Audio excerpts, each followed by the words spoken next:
बीज उत्पादन आपण ज्याला म्हणतो तो. आणि इकडच्या बाजूनी हा पोलही तुम्हाला दिसला होता त्या व्हिडिओत आणि आजही दिसतोय. आपण सेम जागेवर उभे राहून व्हिडिओ करण्याचं कारण की बाबा म्हणजे गव्हातील बदल तुमच्या लक्षात यायला पाहिजे.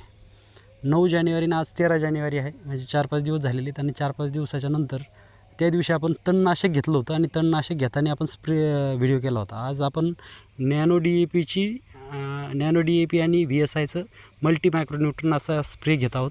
आणि या स्प्रे घेताना आपण व्हिडिओ करत आहोत.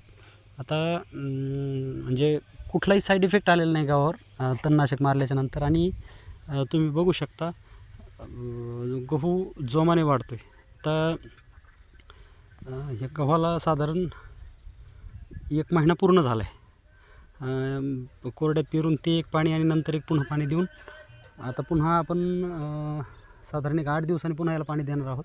आणि त्यावेळेस पुन्हा आपण एक व्हिडिओ बनवू. मागच्या वेळी आपण याला 2.25 एकराला एक साधारण 60 किलो युरिया दिला होता. आणि पुढच्या वेळी पुन्हा एक 60 किलो मागच्या वेळी झिंक सल्फेटही दिलं होतं. ह्यावेळेस झिंक सल्फेट देणार नाही, फक्त युरिया देऊ. आणि मल्टी मायक्रोन्यूट्रन नॅनो DAPचा स्प्रे तर चालूच आहे, तुम्ही बघू शकता.